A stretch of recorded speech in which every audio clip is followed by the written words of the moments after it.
Japan, he didn't really get off the ground, but his stunning route there was wonderful to see at the Asian qualifiers.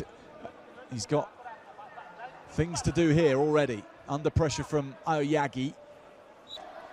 Sensing there's points to be had on the edge here, and throwing though.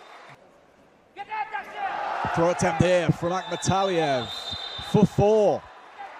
Using Aoyagi's momentum against him for the first time. Similar to what Aoyagi did to him. It's a good arm throw. Steps back again, trying to almost bait Aoyagi to come forward. He gets a throw again. Got him for 2. Challenge straight away in from Japan. But Erica, how would you get WWE referee making the decision? He throws his opponent, but not putting in dangerous position. This is 2-point blue. Challenge lost.